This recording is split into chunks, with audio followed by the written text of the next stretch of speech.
ప్రార్థన. పరిశుద్ధమైన మా ప్రియ పరలోకపు తండ్రి, మీకు స్తోత్రములు నాయన. ఈ ఆదివార దినాన మేమందరము మీ సన్నిధికి ఈ విధంగా చేరి ఉండగా మా ఎడల మీరు చూపినటువంటి మీ మహాప్రేమను బట్టి, కృపను బట్టి మిమ్మల్ని మహిమపరుస్తున్నాం. నా తండ్రి,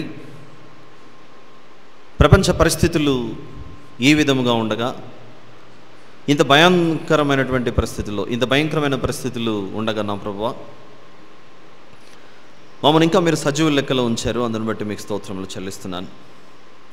నా తండ్రి, మీరు చూపిన కృప వలనే, మా ఎడలో మీరు చూపుతున్నటువంటి మీ దయా దాక్షిణ్యముల వలననే మేము ఇంకా బ్రతికి ఉన్నామని తెలియచేస్తున్నాం. వాక్యాన్ని వినుటకు మీ పిల్లలందరూ ఎదురు చూస్తుండగా మీ వాక్యంతో నింపి తృప్తిపరచమని ప్రార్థిస్తున్నాను తండ్రి.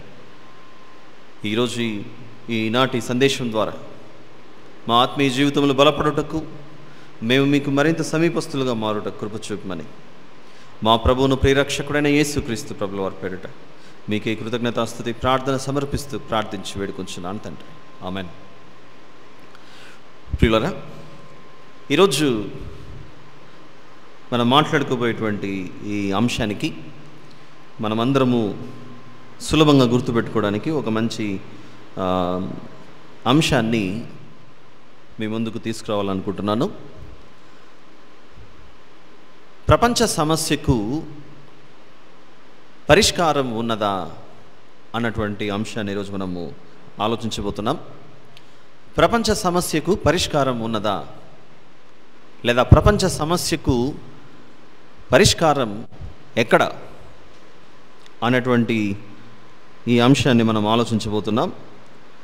కొన్ని సందర్భాలలో వాక్యాన్ని ప్రకటిస్తున్న వారి పరిస్థితి ఏ విధంగా ఉంటుందో మనము దేవుడు మనకిచ్చిన పరిశుద్ధ గ్రంథమైన యెహెజ్కేలు గారి పుస్తకం 2వ అధ్యాయంలో దేవుడు ఆనాటి దైవజనునిగా, ప్రవక్తగా, ఆనాటి తరానికి సేవ చేసినటువంటి గొప్ప దైవజనులలో ఒకరైనటువంటి యెహెజ్కేలు గారు రాసినటువంటి పుస్తకంలో 2వ అధ్యాయము ఆయనను పంపిస్తూ, అంటే యెహెజ్కేలు గారిని పంపిస్తూ దేవుడు ఏమని చెప్పి పంపిస్తున్నాడో ఒకసారి చూద్దాం. 7వ వచనం, యెహెజ్కేలు గారి పుస్తకం 2వ అధ్యాయం 7వ వచనంలో, వారు తిరుగుబాటు చేయువారు గనుక వారు వినినను వినకపోయినను నేను సెలవిచ్చిన మాటను నీవు వారికి తెలియచేయము. అంటే దేవుడు సెలవిస్తూ, కొన్ని సందర్భాలలో మనం నివసిస్తున్నటువంటి ఈ తరాలలో, అది యెహెజ్కేలు గారు బ్రతికినటువంటి కాలమైనా, ప్రస్తుతం మనమున్నటువంటి ఈ తరంలో అయినా కూడా, బైబిల్ గురించి కానీ, దేవుని వాక్యాల గురించి కానీ,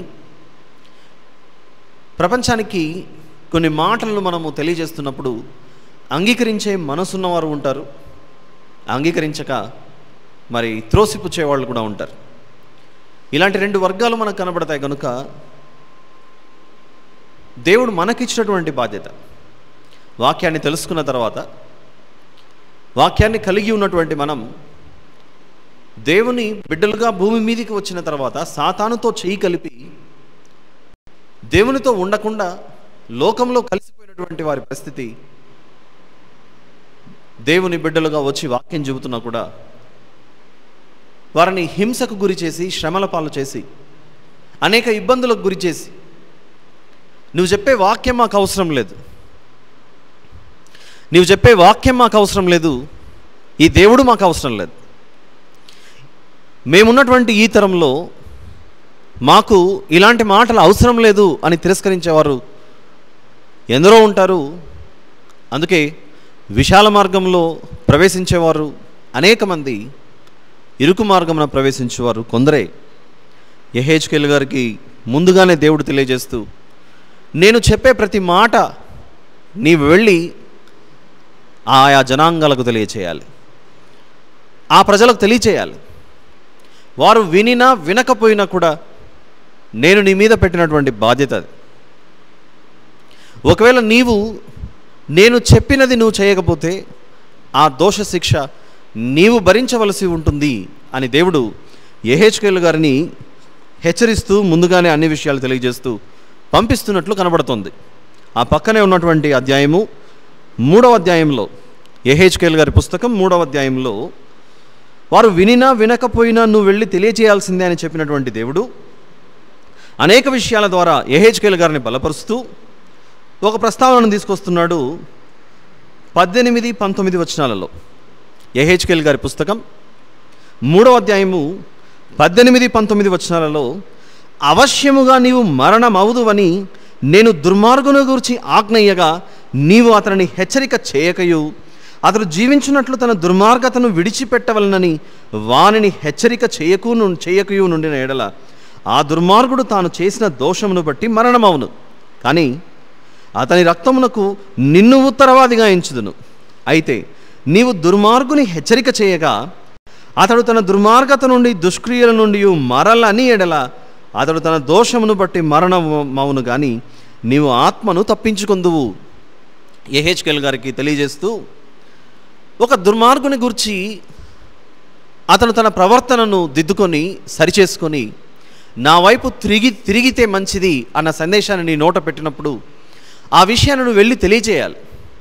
ఒకవేళ తెలియచేయకపోతే ఆ దుర్మార్గుడు తాను చేసిన దుర్మార్గతను బట్టి నశించును. ఆ తర్వాత నేను చెప్పినది చేయకుండా నీవు నిర్లక్ష్యం చేసినందుకు ఆ దోష శిక్ష నీ మీదికి వస్తుందని తెలియజేస్తున్నాడు దేవుడు. ఒకవేళ ఆ దుర్మార్గుని నీవు హెచ్చరిస్తే, నువ్వు హెచ్చరించిన తర్వాత కూడా ఆ దుర్మార్గుడు మారకపోతే తాను చేసిన దుర్మార్గతను బట్టి ఆ దుర్మార్గుడు నశించిపోవును, నీవు తప్పించుకుందువు అని వితిన్ ద బ్రాకెట్స్లో ఆత్మను అని తెలియజేస్తూ, భూమి మీద ఉన్నంత కాలం దేవుడు చెప్పినట్లుగా మనిషి నడుచుకోవాల్సిందే. మనిషి నడుచుకోకపోతే, దేవుడు చెప్పినట్లుగా మనిషి తన ప్రవర్తనను సరిదిద్దుకోకపోతే హెచ్చరించవలసినటువంటి బాధ్యత దేవుడు తన గ్రంథం ద్వారా తన దాసులందరికి ఇచ్చి, మార్గము తప్పి దేవుని యొక్క త్రోవను విడిచి నడుస్తున్న వారిని దేవుని మార్గంలో నడిపించవలసినటువంటి బాధ్యత దేవుడు తన దాసులకు అప్పచెప్పిన విషయం మనకందరికీ దీన్ని బట్టి అర్థమవుతుంది. ప్రియులారా, ఈ విధంగా హెచ్చరిక యెహెజ్కేలు గారు చేసినప్పుడు దేవుని మాటకు భయపడిన వారు ఎందరున్నారో, దేవుని మాటకు భయపడకుండా నిర్లక్ష్యం చేసిన వారు ఎందరున్నారో మనకైతే తెలియదు, కానీ ఖచ్చితమైనటువంటి సంఖ్య. ఒక విషయం ఈరోజు ప్రస్తుతం నేడు మనము జీవిస్తున్నటువంటి తరాలు మారినా, యుగాలు మారినా, దేవుడు మాత్రం ఒక్కడే. ఆయనే మనకు రాజై ఉన్నాడని, ఆయనే మనల్ని పరిపాలిస్తున్నాడని, ఈ ప్రపంచం మొత్తము, ఈ విశ్వం మొత్తం, ఈ సృష్టి అంతటిని ఆయనే కలుగజేశాడని మొదట మనం నమ్మాలి, విశ్వసించాలి, మనం తెలుసుకోవాలి.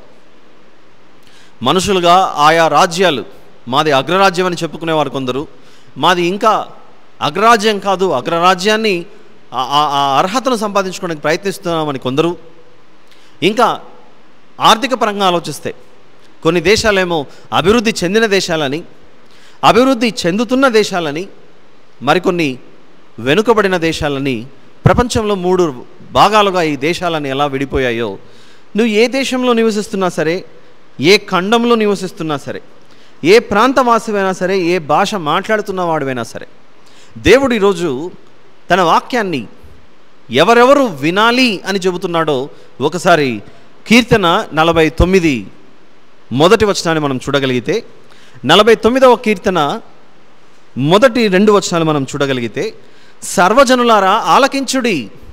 ఇది కేవలం ఈరోజు ఈ ఆన్లైన్ ద్వారా ఎందరైతే వీక్షిస్తున్నారో, దేవుడు మనతో మాత్రమే కాదు, భవిష్యత్తులో ఎవరైతే చూడబోతారో అందరికీ, ప్రపంచంలో ప్రతి మనిషి, కుల మతాలకు, భాషలకు అతీతంగా అందరినీ సమానంగా చూస్తూ దేవుడు తెలియచేస్తున్నటువంటి మాట ఇది. సర్వజనులారా ఆలకించుడి, సామాన్యులేమి, సామంతులేమి, ధనికులేమి, దరిద్రులేమి, లోక నివాసులారా మీరందరూ ఏకముగా కూడి చెవియొగ్గుడి. దేవుడు అందరినీ చెవియొగ్గి వినమని చెబుతున్నాడు. వారు సామంతులైనా సరే, సామాన్యులైనా సరే, ధనికులైనా సరే, దరిద్రులైనా సరే, ప్రతి ఒక్కరూ దేవుని మాటను వినాల్సిందే. దేవుని పాదాల చెంతకు వచ్చి ఆయన వద్ద కూర్చొని ఆయన చెప్పే పరిశుద్ధమైనటువంటి మాటలు విని మన హృదయానికి మన మనస్సుకు ఉన్నటువంటి పాపాన్ని కడిగి వేసుకొని ఆయన అనుకున్నటువంటి స్థితిలోనికి మనం మారాలన్నది దేవుని ఆశ. ఆయనకున్నటువంటి సుగుణాలలో ఆయనకున్నది దీర్ఘశాంతం, ఆయనకున్నటువంటిది ఓపిక, సహనం. వీటిని ఎప్పుడు మనం పరిశీలించకూడదు, పరీక్షించకూడదు. అంతేకాకుండా దేవుడు దీర్ఘశాంతుడా కాదా, దేవుడు మరి దయచూపు దేవుడా కాదా అని ఎప్పుడు కూడా మనం దేవుణ్ణి, ఆయన మనల్ని పరీక్షించలేకనే మనము దేవుణ్ణి శోధించే స్థితికి మనం ఎదగకూడదు అన్న విషయం మనం గుర్తుపెట్టుకోవాలి. ప్రియులరా, మరి ఏంటి ఈరోజు మనం వినబోయేటువంటి సందేశం ఏంటి అని ఒకసారి ఆలోచిస్తే, ముఖ్య విషయంలోనికి మనం ప్రవేశించే ముందు మరి ప్రారంభ పలుకులుగా కొన్ని మాటలు యెహెజ్కేలు గారి గ్రంథంలో నుండి మరియు కీర్తన 49లో నుంచి చూసాం. ఈరోజు ప్రపంచమంతా ఇలా లాక్డౌన్లోకి వెళ్ళిపోయి భయంకరమైనటువంటి పరిస్థితుల్లో మన నివాసములలో నుండి మనం రాలేని పరిస్థితిలోనికి చేరుకున్నాం. అంటే ప్రభుత్వాలు, తర్వాత అధికార యంత్రాంగం, తదితర మీడియా ఛానల్స్ ప్రతి ఒక్కటి మరి హెచ్చరిస్తున్నటువంటిది, ప్రతి ఒక్కరూ ఒకరినొకరు హెచ్చరించుకుంటున్నటువంటిది, మనము మన నివాసములలో నుండి బయటికి రాకూడదు. మన నివాసములలో నుండి బయటికి వస్తే ఈ తెగులు మనకు సంభవించి మనకు ఆ తెగులు ప్రవేశించే అవకాశం ఉంది. కనుక ఎవరు కూడా వారి నివాసాలలో నుండి మీరు బయటకు రాకండి. మంచి సందేశం, మనం అభినందించాలి. ఇటువంటి పరిస్థితుల్లో మరి ప్రతి ఒక్కరి ఆరోగ్యం కొరకు, ప్రతి ఒక్కరి రక్షణ కొరకు ఇలాంటి ప్రకటనలు జరగడం మనందరికీ చాలా ఉపయోగం, మనందరికీ చాలా అవసరం.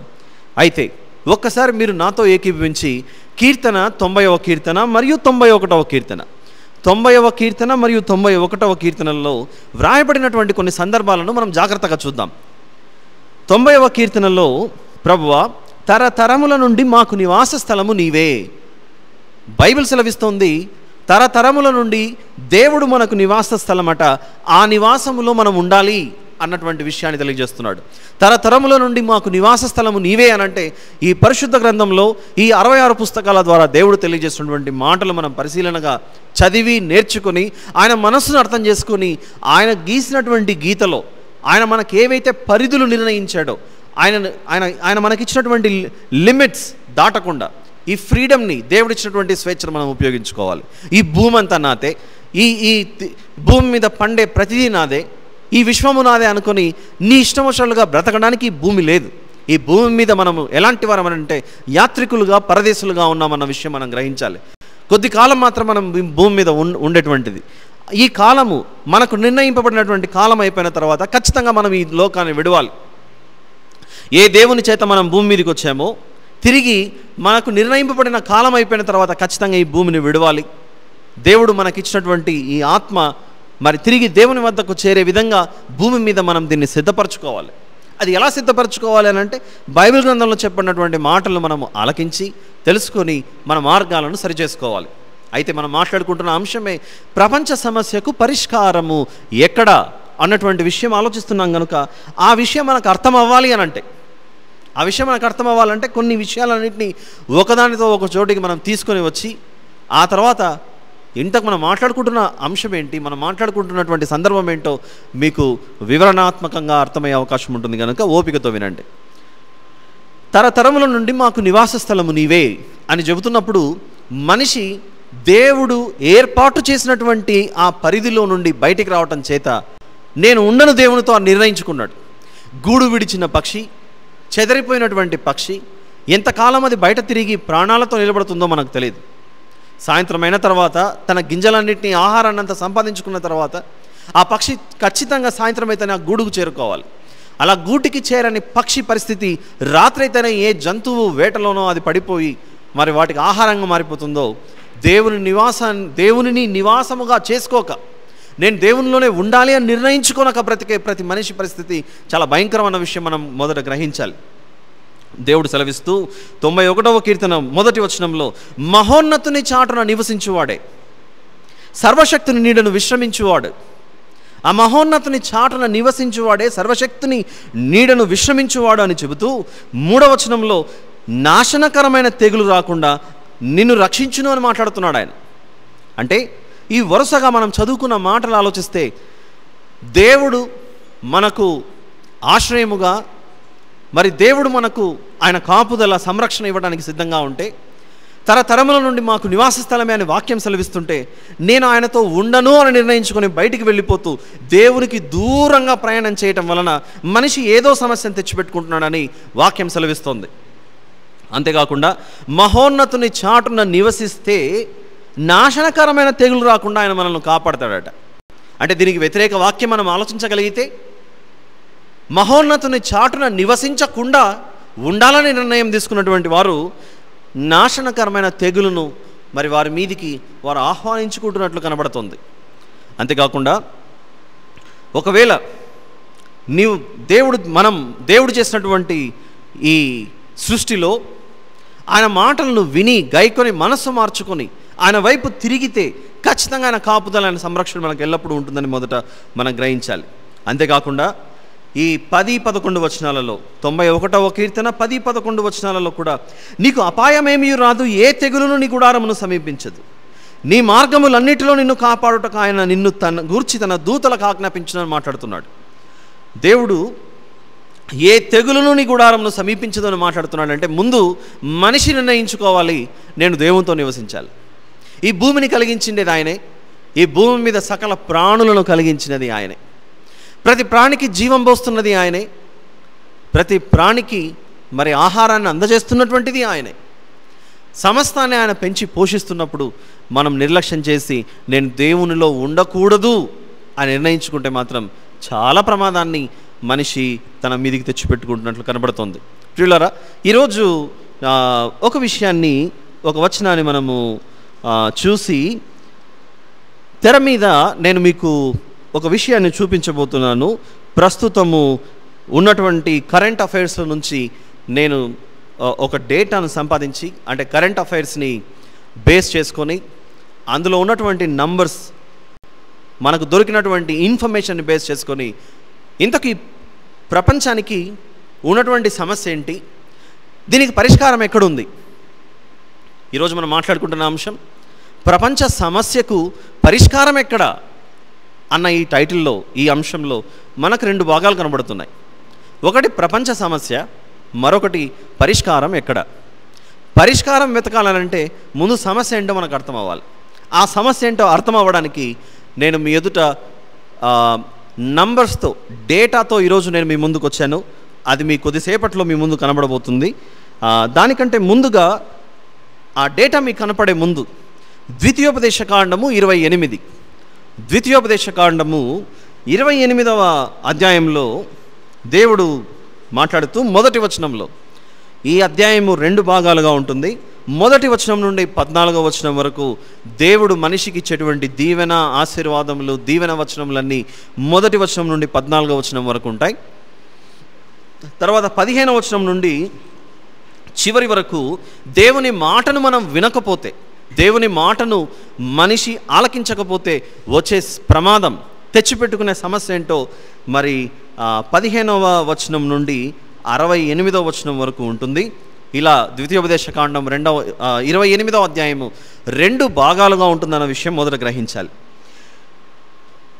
మొదటిగా మొదటి వచనం చూద్దాం. మొదటి 2 వచనాలు, నీవు నీ దేవుడైన యెహోవా మాట శ్రద్ధగా విని నేడు నేను నీకు ఆజ్ఞాపించుచున్న ఆయన ఆజ్ఞలన్నిటినీ అనుసరించి నడుచుకున్న ఎడల నీ దేవుడైన యెహోవా భూమి మీదనున్న సమస్త జనముల కంటే నిన్ను హెచ్చించును. దేవుడు సెలవిస్తూ ఆయన ఆజ్ఞలన్నిటినీ, ఆయన కట్టడలన్నిటినీ మనము గైకొంటే, శ్రద్ధగా విని వాటిని పాటిస్తే, ఆయన మాటలను మనం వినిన ఎడల, విధేయత చూపిన ఎడల, 2వ వచనం అదే, నీవు నీ దేవుడైన యెహోవా మాట వినిన ఎడల ఈ దీవెనలన్నీ నీ మీదికి వచ్చి నీకు ప్రాప్తించును అని ఆయన మనిషి మీదికి రాబోయేటువంటి దీవెనల గురించి తెలియజేస్తూ వచ్చాడు. అయితే దేవుడు మనిషిని ఎంత ప్రేమిస్తున్నా మనిషి మాత్రం నాకు దేవుడు అవసరం లేదు, ఆయన విలువ నాకు అవసరం లేదు అనేటువంటి స్థితిలోకి వెళ్ళిపోయాడు. అన్నిటికంటే లీస్ట్ ప్రయారిటీలో పెట్టేసి ఉంటాడు దేవుణ్ణి. అందుకే మనం మాట్లాడుకునే మాటల్లో కూడా తల్లి, తండ్రి, గురువు, దైవం అని దైవాన్ని చివరిలో పడేసి ఉంటాం మనం. తప్పు కదా అది. ఆయన మనకి ఇంత చేసి, ఇంత సృష్టిని ఇచ్చి, మనం అడిగినా అడగకపోయినా ఈ ప్రకృతిలో ఆయా కాలాలకు అనుకూలంగా దేవుడు మనకు తన వర్షాన్ని దయచేస్తున్నాడు. మనం అడుగుకు మునిపే ప్రతి ఉదయాన సూర్యుడు తన వెలుగును అందజేస్తున్నాడు. ఏ రోజు కూడా ఈరోజు సూర్యుడు ఉదయించాలి, ఈరోజు సూర్యుడు ఉదయించకూడదు అని ఎప్పుడు కూడా మనం రూల్స్ అండ్ రెగ్యులేషన్స్ ఎప్పుడు పెట్టలేదు. కానీ దేవుడే ఈ ప్రకృతి చక్రాన్ని నడిపిస్తూ సమస్తము మన కొరకు ఆయన చేస్తున్నటువంటి దాన్ని మనము ఉచితంగా అనుభవిస్తున్నాం. అందుకే మనం చదువుకున్నటువంటి ఎకనామిక్స్ సబ్జెక్ట్లో ఒక మంచి concept, the marginal utility principle అని క్షీణోపాంతర ప్రయోజన సూత్రం అనేది ఒకటి కనపడుతుంది. అది అర్థం అవ్వడానికి ఒక చిన్న ఎగ్జాంపుల్ చెప్తాను, వినండి. ఒక వ్యక్తి ఇలాంటి లాక్డౌన్ పరిస్థితుల్లో చాలా కిలోమీటర్లు నడుచుకుంటూ రావాల్సిన పరిస్థితి వచ్చింది ఒకానొకప్పుడు. ప్రస్తుతం ఉన్నటువంటి పరిస్థితి కాదు ఇది. అర్థం అవ్వడానికి ఒక చిన్న ఎగ్జాంపుల్ చెప్తున్నాను. అడవుల్లో నుంచి కొండల్లో నుంచి దాటుకొని రావాల్సిన పరిస్థితి. అలా తన ప్రయాణాన్ని ప్రారంభించి నడుచుకుంటూ దాదాపుగా 2 రోజులు అయిపోయింది, 3 రోజులు అయిపోయింది. దారి పొడుగున ఎక్కడ ఆహారం దొరకట్లేదు. అలాంటి పరిస్థితుల్లో ఒక అడవిలో నుంచి దాటవలసిన పరిస్థితి వస్తే ఆ అడవిలో నడుచుకుంటూ పోతున్నప్పుడు ఆ అడవిలో మరి ఒక మంచి ఊహించని విధంగా అక్కడ ఒక యాపిల్ ట్రీ కనపడింది. 3 రోజుల తర్వాత యాపిల్ ట్రీ కనపడింది. 3 రోజుల తర్వాత యాపిల్ ట్రీ కనపడేసరికి ఆ యాపిల్ చెట్టు కింద కూర్చుని దానికి కాసినటువంటి పండ్లు తింటున్నాడు. ఫస్ట్ పండు ఎలా తిన్నాడంటే, నాకు ఈ పండు దొరక్కపోతే నా ప్రాణం పోతుందేమో అన్న ఉద్దేశంతో అంత ఆసక్తితో తిన్నాడు. ఆ తర్వాత రెండో పండు మొదటి దానికంటే కొంచెం తక్కువ ఆసక్తితో తిన్నాడు.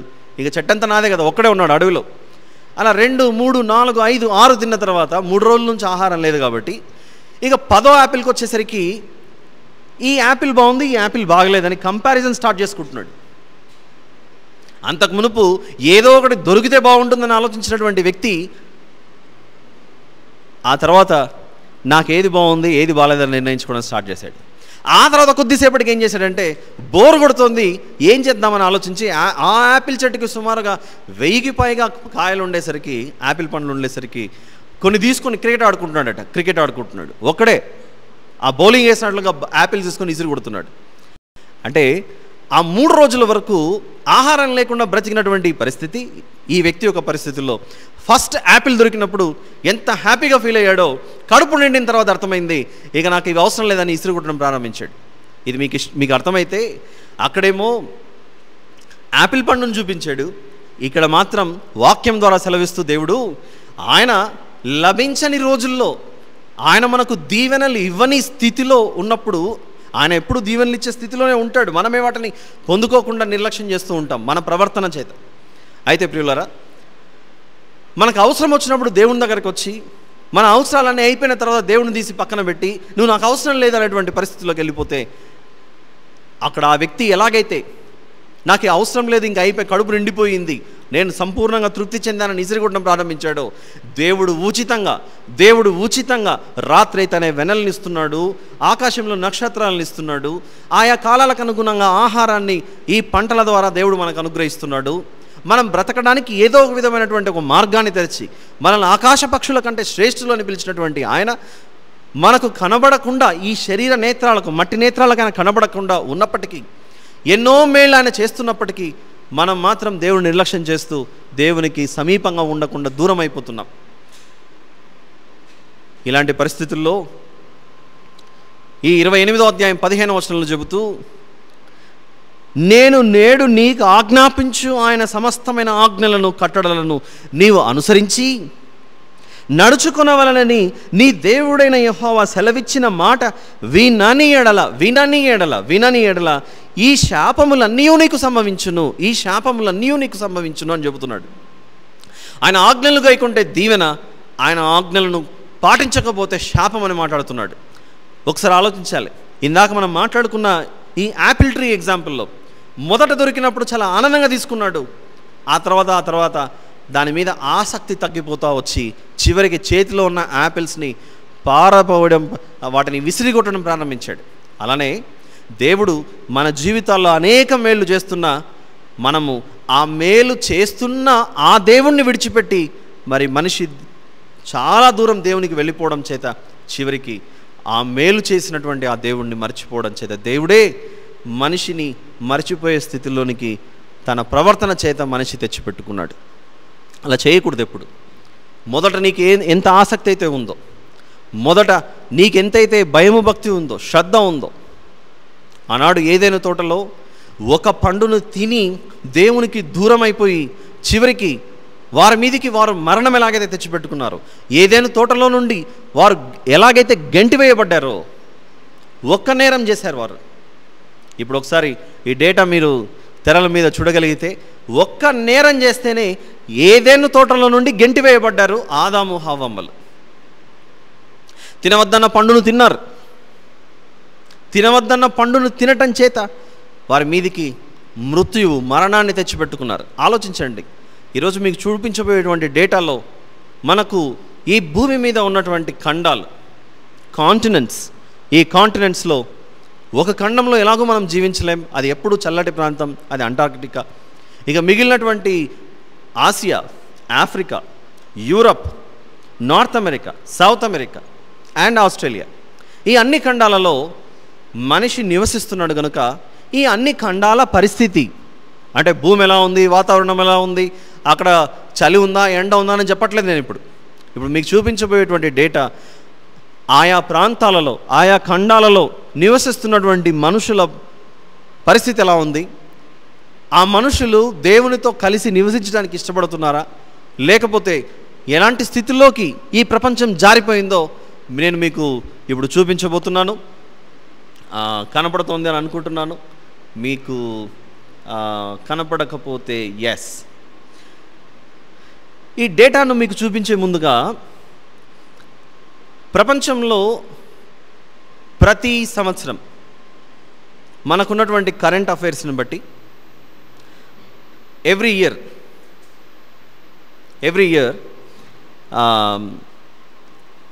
ఆ దేశ లేదా ఆ ఖండంలో ఉన్నటువంటి ప్రజల సంఖ్య ఎంత, ఆ తర్వాత ఆ దేశాలలో రికార్డ్ అవుతున్నటువంటి, నమోదవుతున్నటువంటి నేరాల సంఖ్య, నేరగాళ్ల సంఖ్య చెప్పట్లేదు, నేరాల సంఖ్య, దీన్ని బేస్ చేసుకొని క్రైమ్ ఇండెక్స్, నేరాలు ఎలా ఉన్నాయి పరిస్థితి, అవి సంవత్సరం తగ్గుతున్నాయా లేకపోతే పెరుగుతున్నాయా అన్నదాన్ని చూపించడానికి క్రైమ్ ఇండెక్స్ అన్నదాన్ని ప్రతి సంవత్సరము మరి యునైటెడ్ నేషన్స్ ఆఫ్ ఆర్గనైజేషన్స్ ఆధ్వర్యంలో ఇలాంటి సర్వేస్ జరిపి డేటాను సమీకరించి, ఆ తర్వాత కరెంట్ అఫైర్స్లో లా చదివే వాళ్ళ కొరకు, ఇలాంటి వారికి అకాడమిక్ పర్పస్ కొరకు ఇలాంటి వాటిని రిలీజ్ చేస్తూ ఉంటారు.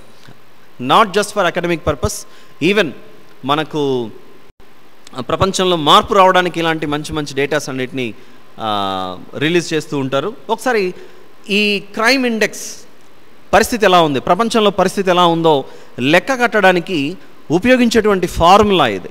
ఈ formula number of reported crimes, అంటే అది నేరాలలో ప్రధానంగా 3 రకాలైనటువంటి నేరాలు కనబడతాయి. ఒకటి criminal, civil and cyber, CCC. ఇది క్రిమినల్, సివిల్ అండ్ సైబర్. ఈ విషయాన్ని ఎందుకు మీ మధ్యలోకి తీసుకొస్తున్నానంటే, ఈరోజు మనం విన్న వాక్యము వరుస క్రమంలో ఆలోచించుకుంటూ వస్తే మనం ఈ అంశానికి పెట్టుకున్నటువంటి టైటిల్ ప్రపంచ సమస్యకు పరిష్కారం ఎక్కడ అన్న విషయాన్ని ఆలోచిస్తున్నాం. మరి ప్రపంచ సమస్య ఏంటో అర్థమైతే అప్పుడు పరిష్కారం ఎక్కడుందో మనం వెతకడానికి మరి సులభం అవుతుంది. ఇంతకు సమస్య ఎక్కడుందని వెతుకుతున్నప్పుడు దేవుడు అందరినీ వినమని చెబుతున్నాడు. కీర్తనలో మనం చదివిండేది, సామాన్యులైన, సామంతులైన, ధనికులైన, దరిద్రులైన దేవుని మాటను వినాల్సిందే అలా చెబుతూ మరి ద్వితీయోపదేశకాండం 28కి మనం వచ్చాం. ఈ 28వ అధ్యాయంలో కనబడుతుంది, ఆయన కట్టడలను, ఆయన ఆజ్ఞలను మనం పాటిస్తే అక్కడ రాయబడిన విధంగా దీవెనలన్నీ మనకు లభిస్తాయట. ఒకవేళ ఆయన కట్టడలను, ఆజ్ఞలను మనం పాటించకపోతే ఈ శాపములన్నీ మన మీదికి వస్తాయని వెతుకుతున్నప్పుడు మనకు అర్థమవుతుంది, మొట్టమొదటి మానవుడు ఒక్క నేరం చేశాడు దేవుని ఎదుట. ఏంటా ఒక్క నేరము? తినవద్దన్న పండును తిన్నాడు. అంటే ఇంకా లోతుల్లోనికి వెళ్తే చాలా విషయాల్లో ఆ తినవద్దన్న పండుల నుంచి బయటకు వస్తాయి. ఒకటి అవిధేయత చూపించాడు, ఇంకొకటి దేవుని మీద విశ్వాసం ఉంచక సాతాను మీద విశ్వాసం ఉంచాడు, నమ్మక ద్రోహం చేశాడు. ఇలాంటివన్నీ ఒకదాని తర్వాత సెక్షన్స్ ఓపెన్ అవుతూ వస్తాయి. కానీ కొద్ది మన ఈ సందేశం కొరకు ఒక్క నేరం చేశాడు అనుకుందాం ప్రస్తుతానికి. ఏ నేరం అది? తినవద్దన్న పండును తిన్నాడు, అదే నేరం అన్నదాన్ని లెక్కేసుకుంటూ పోతే ఈ ఫార్ములాను బేస్ చేసుకొని నేడు ప్రపంచంలో నేరాల సంఖ్య ఒక్క నేరం చేస్తేనే, మర్చిపోకూడదు, ఒక్క నేరం చేస్తేనే దేవుడు తన సన్నిధిలో నుండి తోలివేసినట్లు కనబడుతుంది. ఫర్ వన్ క్రైమ్, ఒక్క నేరానికి దేవుడు తరిమేసినట్లు కనబడితే, ఇప్పుడు మనం కనపడబోయేటువంటి ఈ డేటాను చూసి నెక్స్ట్ స్లైడ్లో చూద్దాం. మీకు తెర మీద స్లైడ్ బై స్లైడ్ కనబడుతుంది. మీకు 2 గ్రాఫ్స్ కనబడుతున్నాయి అక్కడ. ఈ 2 గ్రాఫ్స్లో ఒకటి బ్లూ కలర్ లైన్ కింద కనబడుతుంది ఫస్ట్ గ్రాఫ్లో, తర్వాత సెకండ్ మీకు ఆరెంజ్ కలర్లో మరొక లైన్ కనబడుతుంది, ఆ తర్వాత గ్రే కలర్ ఒకలాంటి బూడిద కలర్లో మరొక లైన్ కనబడుతుంది. ఫస్ట్ పిక్చర్ చూడండి మీరు దయచేసి. బ్లూ కలర్లో కనబడుతున్నటువంటిది ఆస్ట్రేలియా దగ్గర ఫస్ట్ పిక్చర్. మీరు మరి వీలైతే మౌస్ కర్సర్ అక్కడ తిప్పితే బాగుంటుందేమో. మౌస్ కర్సర్ నంబర్ 2 అని కనబడుతుంది, చూసారా? అంటే ఐక్యరాజ్య సమితి, యునైటెడ్ నేషన్స్ ఆఫ్ ఆర్గనైజేషన్స్లో రిజిస్టర్ అయినటువంటి దేశాల సంఖ్య దాదాపుగా 193. లెక్కల ప్రకారంగా 195 దేశాలు ఉన్నప్పటికీ రిజిస్టర్ అయినటువంటిది 193 అని మనకు ఆధారాలు కనబడితే, ఆ 193 కంట్రీస్లో నేను చేసినటువంటి చిన్న స్టడీ, ఆ రీసెర్చ్లో నాకు 98 కంట్రీస్ సంబంధించినటువంటి డేటా మరి కరెంట్ అఫైర్స్ ద్వారా నాకు లభించింది. అందులో ఈ 98 కంట్రీస్ ఎలా డివైడ్ అయి ఉన్నాయో ఒకసారి మనం చూస్తే, ఆస్ట్రేలియా ఖండం నుంచి నాకు 2 దేశాల డేటా లభించింది, తర్వాత యూరప్ నుంచి 30 దేశాలు, తర్వాత సౌత్ అమెరికా నుంచి 9 కంట్రీస్, నార్త్ అమెరికా నుంచి 12 కంట్రీస్, ఆఫ్రికా నుంచి 13, ఆసియా నుండి 32 దేశాలు, ఇలా 98 దేశాల డేటా నాకు కరెంట్ అఫైర్స్ని రీసెర్చ్ చేసినప్పుడు దొరికినటువంటి సందేశం, ఇన్ఫర్మేషన్ అది. బ్లూ లైన్ ఏంటంటే ఉన్నటువంటి అన్ని ఖండాలలో ఎన్నో దేశాలు ఐక్యరాజ్య సమితిలో 193 వరకు రిజిస్టర్ అయి ఉంటే, నాకు ప్రస్తుతానికి దొరికినటువంటి డేటా ఒక 98 దేశాలది డేటా దొరికింది. ఈ కంట్రీస్లో ఈ కాంటినెంట్స్లో ఎన్ని దేశాలు ఉన్నాయన్న విషయం ఆ బ్లూ లైన్ చూపిస్తూ వస్తుంది మీకు. కొంచెం మనం జూమ్ ఇన్ చేయగలిగితే ఆస్ట్రేలియా దగ్గరకు వద్దాం. ఆస్ట్రేలియా దగ్గరికి వస్తే ఒకటి 0.90 కనబడుతుంది, 1.09 కనబడుతుంది. ఈ రెండింటిది డిఫరెన్స్ ఏంటంటే, మీకు కనబడుతున్న ఆరెంజ్ కలర్ ఏమో 2019 మిడ్ ఇయర్, అంటే జూన్ 30 లేదా జూలై 1వ తేదీకి సంబంధించినటువంటి సమాచారం. తర్వాత గ్రే కలర్ది ప్రస్తుతం 2020లో మనం ఉన్నాం. ఐ రిపీట్, మీరు కన్ఫ్యూజ్ అవ్వకుండా అర్థం చేసుకోవడానికి, మీకు కనపడుతున్నటువంటి బ్లూ లైన్ ఏమో ఆయా ఖండాలలో నాకు దొరికిన దేశాల డేటాను బట్టి ఆస్ట్రేలియాకు సంబంధించి 2 దేశాల ఇన్ఫర్మేషన్ దొరికింది, యూరప్ సంబంధించి 30 దేశాలు దొరికింది. అలా చదువుకుంటూ వస్తే ఆ పక్కన మనం యూరప్ తర్వాత కొంచెం మూవ్ చేయాలి. సౌత్ అమెరికా 9 కంట్రీస్ ఇన్ఫర్మేషన్ దొరికింది, నార్త్ అమెరికా 12, అలానే ఆఫ్రికా 13. ఇదంతా బ్లూ లైన్, అవి దేశాల సంఖ్యను సూచిస్తుంది ఈ పిక్చర్లో. ఇకపోతే ఆరెంజ్ కలర్ ఏంటంటే 2019లో జూలై 1వ తేదీకి దొరికినటువంటి సమాచారాన్ని బట్టి ఎన్ని నేరాలు రికార్డ్స్లోకి వచ్చాయి అని ఆలోచిస్తే 0.90 అంటే అదేదో 90 కేసులు లేకపోతే 900 కేసులు అని అనుకోకుండా, ఈ నంబర్స్ని నేను కోట్లలో చూపిస్తున్నాను, ఇక్కడ క్రోర్స్లో చూపిస్తున్నాను. అంటే 2019లో 0.90 అంటే ఆస్ట్రేలియాలో ఉన్నటువంటి ఆ 2 దేశాలు, ఆస్ట్రేలియా ఖండం కింద ఉన్నటువంటి దేశాలు, నేను దేశాల పేర్లు చెప్పట్లేదు ఎందుకంటే ఇవన్నీ సమ్ కాన్ఫిడెన్షియల్ ఇన్ఫర్మేషన్, అవి మనందరికీ రిలీజ్ అవ్వవు.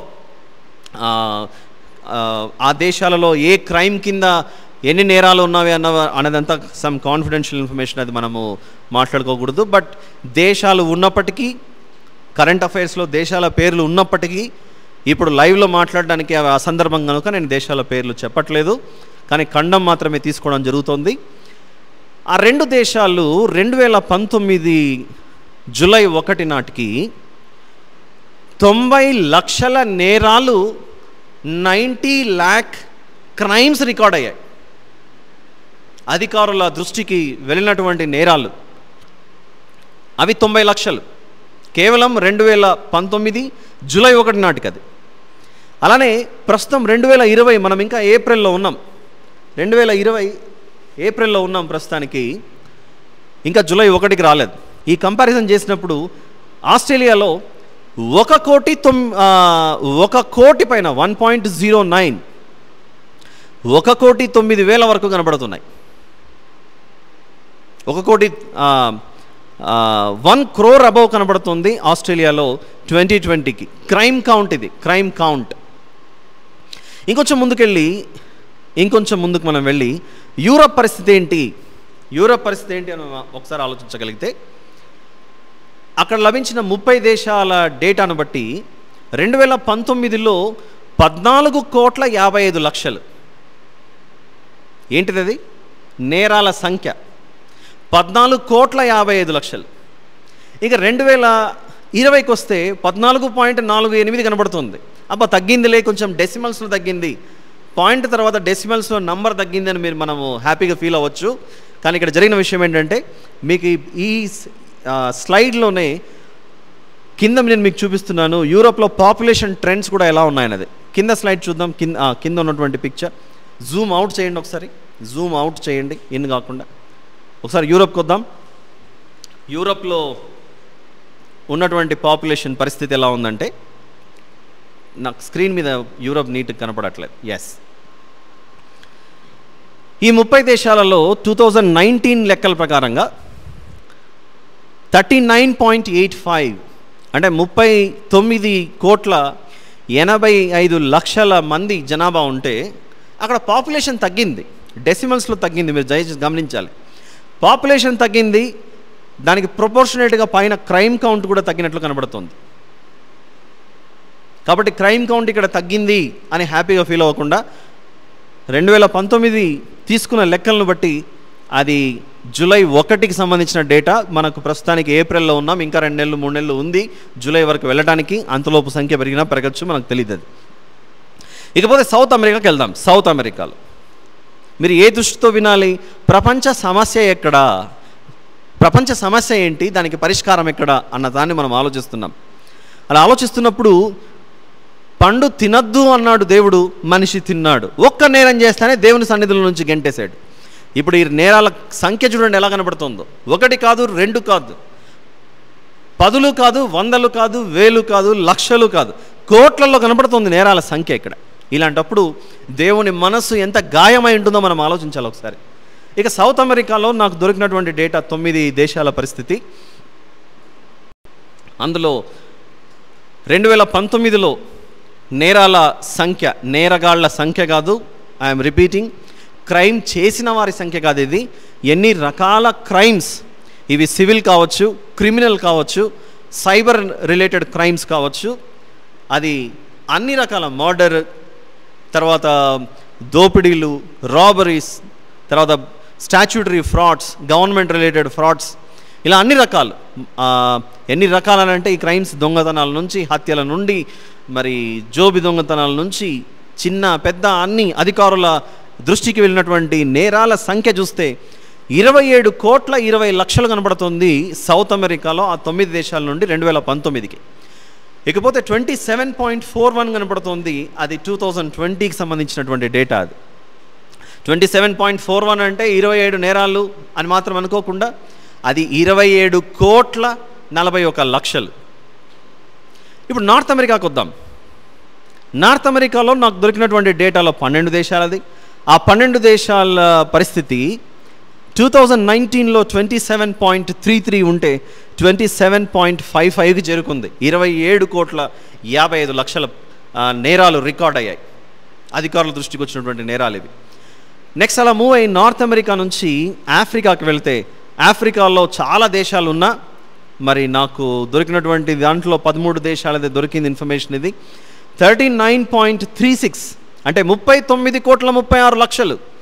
ఏంది కోట్లు లక్షలు అంటుంటే డబ్బులు అనుకోకండి, మనిషి చేసిన నేరాల సంఖ్య ఇది. దేవుని ఎదుట, మనుషుల ఎదుట, ఇంకా దేవుని ఎదుట లెక్క పెడితే అది ఇంకా మనకి నంబర్ చాలా కోట్లు కాదు, బిలియన్లలో వెళ్ళిపోతుంది. అది కారణం ఏంటంటే ఏ భేదమును లేదు, అందరూ పాపము చేసి దేవుడు అనుగ్రహించి మహిమను పొందలేకపోతున్నారు అని అంటే మరి ఎన్ని పాపాల చిట్టా దేవుని దగ్గర పెరిగిపోయింది.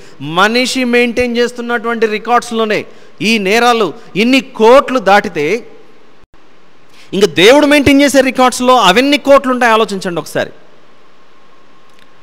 ఇక ఆఫ్రికాలో 2020కి సంబంధించి 40.29 ఆలోచిస్తే 40,29,00,000 నేరాలు.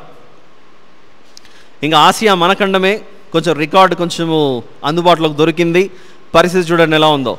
ఆసియాలో 32 దేశాలకు సంబంధించి ఇన్ఫర్మేషన్ దొరికితే ఈ మొత్తం సంఖ్య 2019లో మరి 183,84,00,000 నేరాలు మరి రికార్డ్ అయినట్లు కనబడుతోంది. అది 2019 జూలై 1కి. మరి 2020కి వెళ్తే 185 కోట్ల నేరాలు. ఎక్కడ ఒక్క నేరం ఏదేను తోటలో ఒక్క నేరం చేస్తేనే డెత్ పెనాల్టీ అన్నాడు దేవుడు అక్కడ. మరి ఇట్లా కోట్లలో కనబడుతుంది. సమస్య ఎంత భయంకరంగా ఉందో చూడండి ఒకసారి ఆలోచించండి. అలానే నెక్స్ట్ స్లైడ్లోకి మనం వెళ్తే, ఈ స్లైడ్ని దాటుకొని ఇక్కడంతా పాపులేషన్ ట్రెండ్స్ మీకు చూపించాను. పరిస్థితి చూద్దాం.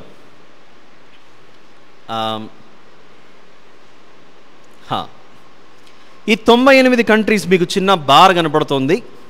పాపులేషన్ వర్సెస్ క్రైమ్స్ మనం చూడగలిగితే 2019 జూలై 1 నాటికి ఈ 98 దేశాల జనాభా మరి జనసంఖ్య 653 కోట్లు. అందరూ 700 కోట్లు అంటారు కదండి. మరి 700 పైన ఉన్నాయి కదా, దాదాపు 750 వరకు కూడా చేరింది కదా అని అంటే అది నిజమే. కానీ నేను చూపిస్తున్నది 98 కంట్రీస్. ఇది 195 దేశాల గురించి చూపించట్లేదు, ఆ డేటా నా దగ్గర లేదు అది. సో 98 కంట్రీస్ది ఇన్ఫర్మేషన్ మనం చూడగలిగితే 653 crores పాపులేషన్ మనకు కనబడుతుంది. 653 కోట్లు 2019లో. మరి 2020కి వచ్చిన తర్వాత 659,45,00,000 జనాభా ఉంటే పక్కన నేరాలు చూడండి ఎలా కనబడుతున్నాయో. 293,18,00,000 నేరాలు క్రైమ్స్. అలానే 2020కి వచ్చిన తర్వాత 296.30 296,30,30,00,000. పక్కన మీకు ఒక చిన్న టేబుల్ వేశాను. జనాభా ఏమో 0.91% పెరిగింది, నేరాలేమో 1.07 పెరిగింది. అంటే జనాభా కంటే నేరాల సంఖ్య ఎక్కువగా పెరుగుతుందన్న సందేశం ఇస్తోంది. ఈ విధంగా ఇదే ట్రెండ్ కంటిన్యూ అయితే మరి విపత్తు చాలా భయంకరంగా ఉంటుందన్న విషయం మనం గ్రహించాలి. ఎందుకంటే సర్వలోక న్యాయాధిపతి, ఆయన అందరికీ రాజై ఉన్నాడు అన్న విషయం ఉంటుంది బైబిల్లో మనం చూడగలిగితే. ఒకసారి మనం కీర్తన 47వ అధ్యాయం 47వ కీర్తన మనం చూడగలిగితే 47వ కీర్తనలో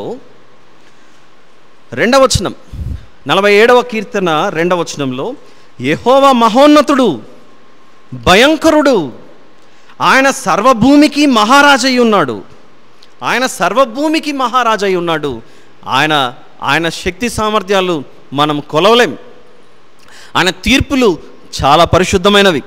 పాపాన్ని చూసి ప్రేమించే దేవుడు కాదు ఆయన, పాపాన్ని చూసి అసహించుకునే దేవుడు ఆయన. ఈ సర్వలోక మహారాజైనటువంటి ఆయన, సర్వభూమికి మహారాజై ఉన్నటువంటి ఆయన దేనిని ద్వేషిస్తూ అసహించుకుంటున్నాడో ఇదే కీర్తన 5వ కీర్తనలో మనం చూడగలిగితే, కీర్తన గ్రంథం 5వ కీర్తన 4వ వచనం. కీర్తనల గ్రంథం 5వ అధ్యాయము 5వ కీర్తన 4వ వచనం చూడగలిగితే, నీవు దుష్టత్వమును చూచి ఆనందించు దేవుడవు కావు, చెడుతనమునకు నీ యొద్ద చోటు లేదు. సర్వభూమికి రాజై ఉన్నటువంటి ఆయన, సర్వభూమికి మహారాజై ఉన్నటువంటి ఆయన దేన్ని ద్వేషిస్తున్నాడో మనం ఒకసారి చూడగలిగితే, ఆయన చెడుతనాన్ని తర్వాత దుష్టత్వాన్ని చూసి ఆనందించు దేవుడు కాదట ఆయన. పాపము చేయు వారందరూ నీకు అసహ్యులు అని 5వ వచనంలో సెలవిస్తూ, డాంబికులు నీ సన్నిధిని నిలువలేరు. పాపము చేయు వారందరూ నీకు అసహ్యులు అని అంటే మరి ఈ నేరాల సంఖ్య ఎంత భయంకరంగా ఉందో ఒకసారి ఆలోచించండి. 2019లో జూలై 1 నాటికి నమోదైనటువంటి రికార్డులను బట్టి చూస్తే 293 కోట్ల నేరాలు కనబడుతున్నాయి. మళ్ళీ అలాగే 2020 మరి ప్రస్తుతం ఉన్నటువంటి కాలానికి మనం లెక్క కట్టితే 296,30,00,000 నేరాలు ప్రపంచమంతా అధికారుల దృష్టికి వెళ్ళి అవి రికార్డులోకి వెళ్ళిపోయాయట. మరి అక్కడ కనబడుతున్నటువంటి చిన్న ఆ బాక్స్లో మరి మనకు కనబడుతుంది గ్రోత్ పర్సంటేజ్ చూడండి ఎలా ఉందో. ఆ గ్రోత్ పర్సంటేజ్ జనాభా ఏమో 0.91% పెరిగింది, 0.91%. కానీ నేరాల సంఖ్య ఏకంగా 1.07. ఇంకా మనం మిడిల్ ఆఫ్ ది ఇయర్ కూడా చేరుకోలేదు. ఇంకా ఆ పర్సంటేజ్ ఎంతవరకు చేరుకుంటుందో మనకు తెలియదు. తిరిగి మళ్ళీ జూలై 1 తర్వాత వచ్చే డేటాను బట్టి ఈ 1.07 ఎంతవరకు జరిగిందో అప్పుడు మనం గెస్ చేయొచ్చు. దీన్ని దాటుకొని మనము మరో స్లైడ్లోకి వెళ్ళి ఇంకొక అడిషనల్ ఇన్ఫర్మేషన్లోకి మనం వెళ్ళగలిగితే, లాస్ట్ ఇయర్ టు ఇప్పటికీ అక్కడ తీసుకున్నది 2 దేశాల కంపారిజన్ చేశాం కనుక ఆస్ట్రేలియాలో 21% క్రైమ్ గ్రోత్, నేరాలు పెరిగినట్లు కనబడుతోంది ఆ 2 దేశాల నుండి. ఇక యూరప్ గురించి నేను మీకు చెప్పాను, అక్కడ పాపులేషన్ తగ్గింది కాబట్టి ప్రపోర్షనేట్గా అది తక్కువ కనబడుతుంది. మరి ఇంకా సంవత్సరం ఉంది, ఖచ్చితంగా పర్సంటేజ్లో మార్పు రావచ్చు యూరప్లో కూడా. ఇకపోతే సౌత్ అమెరికాలో 0.78% పెరిగింది, నార్త్ అమెరికాలో 0.79 పెరిగింది. ఇక్కడ అన్ని పాయింట్గా కనబడుతున్నాయి, కానీ నంబర్స్ తీసి ఇందాక మనం ఆలోచించినప్పుడు ఏకంగా కోట్లల్లో కనబడుతున్నాయి నేరాల సంఖ్య. ఇక ఆఫ్రికా పరిస్థితి అయితే 2.37, ఆసియాలో 0.89, ఇంకా ఫైనల్గా 1.07. ప్రపంచమంతా పెరిగినటువంటిది. తగ్గింటే బాగుండేదేమో కానీ పెరిగింది. మీరు గమనిస్తే ఈ అనాలిసిస్, ఈ రిలేటివ్ కంపారిజన్ చేసినది 2019 వర్సెస్ 2020 చేశాను. ఒకవేళ టైం ఉండి మీరు కూడా ఇలాంటి అనాలిసిస్ చేయగలిగితే గత ఈ మొత్తం దశాబ్దంలో, ఈ డెకెడ్లో, ఆ తర్వాత అంతకు ముందున్నటువంటి డెకెడ్, ఇంతకు ముందున్నటువంటి దశాబ్దం, అలా లాస్ట్ 10 years పరిస్థితి ఏమైంది, అంతకు ముందున్నటువంటి 10 years పరిస్థితి ఏమైందో అలా అలా అలా ఆలోచించుకుంటూ వస్తే పాపము, ఆ సిన్ అన్నది, ఈ నేరాలన్నవి మనుషుల దృష్టిలోనే ఇన్ని కోట్ల కొలది పెరిగిపోతుంటే ఇక దేవుని దృష్టిలో ఇంకెంత భయంకరంగా ఉంటుందో ఆలోచించండి. దేవుడు దీర్ఘశాంతుడని, ఆయన దయాదాక్షిణ పూర్ణుడని, కరుణామయుడని, కనికరము చూపుడయందు ఆనందించు దేవుడని మనకు ఆయన లేఖనాలు సెలవిస్తాయి. ఇన్ని లేఖనాలలో ఆయన దయామయుడు, కృపామయుడు అని పేర్లు కనపడుతున్నాయి. ఆయన అంత దయ చూపించినందుకే భూమి మీద ఇన్ని కోట్ల నేరాలు మనకు కనబడుతున్న రికార్డ్స్లో. ఇంకా మనం మారుతామేమో అని ఆయన ఎదురు చూస్తూనే ఉన్నాడు. మీరు కంపారిజన్ చేసుకోవాలి. ఏదైనా తోటలో తినవద్దన్న పండు తిని ఒక్క దేవుని సన్నిధిలో స్థానం లేకుండా పోయింది. మరి ఈరోజు బిలియన్ల కొద్ది, కోట్లు కూడా కాదు, బిలియన్ల కొద్ది ఇవన్నీ మనం క్యూములేట్ చేసి వాటిని క్యాల్కులేట్ చేసి చూడగలిగితే బిలియన్ల కొద్ది నేరాలు కేవలం 2019 and 20 లెక్కలే మనం చూసాం. ఇంక ఇలా ఆలోచించుకుంటూ పోతే ఇంకెంత వస్తుందో ఇన్ఫర్మేషన్ మనకు తెలియదు. పెండింగ్లో ఉన్న కేసులన్నీ, ఆ కేసుల్లో మేము దొరికిపోకుండా ఉండడానికి దానికి పైన మరొక నేరం చేయటం, ఆ నేరానికి పైన మరొక నేరం చేయటం, అలా నేరాలు చేసుకుంటూ పోతున్నాడు. మనుషుల దృష్టిలోనే, అధికారుల దృష్టిలోనే ఇన్ని నేరాలు రికార్డ్ అవుతుంటే ఇక దేవుని దృష్టిలో ఇంకెన్ని నేరాలు రికార్డ్ అవుతుంటాయి ఆలోచించండి. మనిషికి ఉన్నటువంటి ఫెసిలిటీస్తోనే, సౌకర్యాలతోనే, ఉన్నటువంటి టెక్నాలజీ, కంప్యూటర్ సిస్టమ్స్తోనే ఇన్ని రికార్డ్స్ మెయింటైన్ చేయగలిగితే ఈ కంప్యూటర్లకే మించినటువంటి ఆయన యొక్క ఇన్ఫ్రాస్ట్రక్చర్, ఆయనకున్నటువంటి ఫెసిలిటీస్ పరలోక రాజ్యంలో మనిషి చేసే తప్పుల గురించి ఎన్ని రికార్డ్స్ వెళ్ళిపోతున్నాయో ఆయన దగ్గరికి మనకు తెలియదు. ప్రియులారా, మనం ఈరోజు ఈ తెగులు ప్రపంచంలో ప్రవేశించిందని దీని కొరకు వ్యాక్సిన్ కనుక్కోవడానికో లేకపోతే ఏదో ఒక విరుగుడు కనుక్కోవడానికి ఎన్నో ప్రయత్నాలు చేస్తున్నారు. ఒక విషయం ఆలోచించాలి, దీన్ని కనుక్కున్న తర్వాత ఏదో ప్రజలను భయపెట్టాలనే ఉద్దేశం కానీ, లేకపోతే ఈ ప్రపంచం నాశనం అయిపోతుంది, మనిషి మారకపోతే అని బెదిరించాలన్న ఉద్దేశంతో నేను చేయట్లేదు. ఈ చేస్తున్న ప్రయత్నం అంతా ఒకటే. యెహెజ్కేలు గారికి చెప్పినట్లుగా, వారు వినినను వినకపోయినను నువ్వు వెళ్ళి ఈ సందేశం చెప్పు. వారు మారితే మంచిది, ప్రపంచం మారితే మంచిది. మారకపోతే అలా దుర్మార్గులను హెచ్చరిక చేయగా, ఈ ప్రపంచాన్ని హెచ్చరిక చేసినప్పుడు వారు మారి దేవుని దగ్గరికి వస్తే దేవుడు ఆనందిస్తాడట. ఆ మాట చూడండి. ఆ మాట యెహెజ్కేలు గారి పుస్తకంలో ఎంత చక్కగా కనపడుతుందో. 18వ అధ్యాయము, యెహెజ్కేలు గారి పుస్తకం 18వ అధ్యాయము 23వ వచనంలో దేవుడు సెలవిస్తూ, దుష్టులు మరణము నొందుట చేత నాకేమాత్రమైన సంతోషము కలుగునా, వారు తమ ప్రవర్తనను దిద్దుకొని బ్రతుకుటయే నాకు సంతోషము. ఇదే ప్రభువుకు యెహోవా వాక్కు. దేవుడు సెలవిస్తూ, మనుషులు మారి మంచి మనస్సుతో ఇలాంటి భయంకరమైనటువంటి నేరాలు, ఈ నేరాలలో 3 బ్రాడ్ కేటగిరీస్ చెప్పాను. ఒకటి క్రిమినల్ అని, ఇంకొకటి సివిల్ అని, మరొకటి సైబర్ అని. ఇంటర్నెట్ల ముందర కూర్చొని చేసే దోపిడీలు, ఇంటర్నెట్ల ముందర కూర్చొని చేసే దేవునికి వ్యతిరేకంగా చేసేటువంటివి. అలానే సొసైటీలో తిరుగుతున్నప్పుడు అన్నీ నాకే కావాలి, అన్నిటిని నేనే అనుభవించాలన్న ఆలోచనతో మనిషి చేస్తున్నటువంటి హత్యలైనా, దోపిడీలైనా, చేస్తున్నటువంటి భయంకరమైన పాపాలైనా, ఒక గజం స్థలం పోతే తట్టుకోలేని పరిస్థితిలో మనిషి ఉంటున్నాడే, మరి పరలోకాన్ని ఎలా పోగొట్టుకుంటాడో ఆలోచించాలి కదా. దేవుడు ఇవి చేయకూడదు నాయన, మీరందరూ మారాలి అన్నటువంటి పిలుపు ఆయా తరాలలో ప్రతి దైవజనుని ద్వారా, ప్రతి ప్రవక్త ద్వారా పాత నిబంధన మొత్తం తెలియజేసుకుంటూ వచ్చాడు. క్రొత్త నిబంధనకు వచ్చిన తర్వాత ఆయన ఇస్తున్నటువంటి పిలుపు, యేసు ప్రభు ఈ లోకానికి వచ్చాడు, ఆయన అందరికీ సత్య సువార్తను ప్రకటించాడు. ఇక మీదట ఏ నరునికి ఇక అవకాశం లేదు, ప్రతి ఒక్కరూ మారాల్సిందే. అంతటను లోకమందు నివసిస్తున్న ప్రతి ఒక్కరూ మారు మనసు పొందాల్సిందే. అందుకే దేవుడు మరి ఆయన ఇచ్చినటువంటి గ్రంథంలో ఒక మాట సెలవిస్తూ, అపోస్తలుల కార్యములు 17వ అధ్యాయంలో, ఇక మీదట మనిషికి ఉన్నటువంటిది, దేవుడు తెలియజేస్తున్నటువంటిది, తాను భూమి మీద చేసిన ప్రతి మనిషికి దేవుడిస్తున్నటువంటి పిలుపు. అపోస్తలుల కార్యములు 17వ అధ్యాయము 29 నుండి లేదా 30వ వచనాన్ని మనం చూడగలిగితే, 30వ వచనం, ఆ జ్ఞాన కాలములను దేవుడు చూచి చూడనట్టుగా ఉండెను, కానీ ఇప్పుడైతే అంతటను అందరూ మారు మనస్సు పొందవలనని మనుషులకు ఆజ్ఞాపించుచున్నాడు. మనసులు మార్చుకోండి అని దేవుడు సెలవిస్తూ, ఎన్నాళ్ళు ఇంకా ఇంత భయంకరమైనటువంటి పాపాలలో నివసిస్తారు? దేవుడు ప్రవేశపెట్టినటువంటి ఆ చట్టమైన, ఆయన మనకు చూపించినటువంటి మార్గమైన పాటించకపోతే ఈ భూమి చాలా భయంకరమైనటువంటి పరిస్థితులను, సవాళ్లను ఎదుర్కోవాల్సి వస్తుంది. మనం చదువుకున్న ద్వితీయోపదేశకాండం 28, అక్కడే మనం ఆలోచించుకుంటూ వస్తే, ఆయన కట్టడలను, ఆజ్ఞలను మనం పాటించకపోతే ఏమవుతుందో ఒక విషయాన్ని తెలియజేస్తున్నాడు 59వ వచనంలో.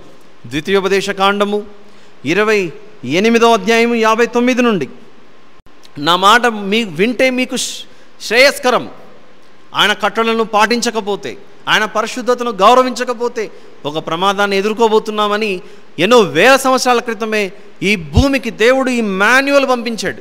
బైబిల్ అంటే ఏమనుకుంటున్నారు? మనిషికి దేవుడు ఇచ్చినటువంటి మాన్యువల్. ఇది నేను చాలా గట్టిగా నమ్మేటువంటి విషయం. ఇది యేసు ప్రభు ఈ లోకానికి ఇమ్మాన్యుయల్గా వస్తే, ఈ ఇమ్మాన్యుయల్ మ్యాన్ అన్నటువంటి ఈ మనిషికి బైబిల్ అన్న మాన్యువల్ చేతిలో పెట్టాడు. ఈ విషయం మనకు అర్థం అవ్వాలి. Man is given a manual by Immanuel. ఈ విషయం మనం ఎప్పుడు మనసులో పెట్టుకొని, మనిషి ఎలా బ్రతకాలో ఈ గ్రంథంలో రాసి ఉన్నది. ఈ తెగుళ్ళ నుంచి విముక్తి కలగటానికి ఎన్నో పరిశోధనలు, ఎన్నో రీసెర్చ్లు జరుగుతున్నాయి. మంచిదే. తద్వారా ఈ వ్యాక్సిన్కి, ఈ తెగులుకి ఒక మంచి వ్యాక్సిన్ లేదా ఒక మంచి ఔషధం బయటికి రావాలని మనం అందరం ఆశించాలి. కానీ ఈ తెగులు అయిపోయిన తర్వాత మరో తెగులు బయలుదేరింది అనుకోండి, వాటి పరిస్థితి ఏంటి? గ్రంథం సెలవిస్తోంది 59వ వచనంలో, యెహోవా నీకును, ద్వితీయోపదేశకాండం 28 59వ వచనం నుండి చదువుతున్నాను, యెహోవా నీకును నీ సంతతికిని ఆశ్చర్యమైన తెగుళ్లను కలుగజేయును ఆయన మాటలు వినకపోతే. అవి దీర్ఘకాలముండు గొప్ప తెగుళ్ళును, చెడ్డ రోగములునై ఉండును. నీవు భయపడిన ఐగుప్తు క్షయ వ్యాధులన్నిటినీ ఆయన నీ మీదికి తెప్పించును.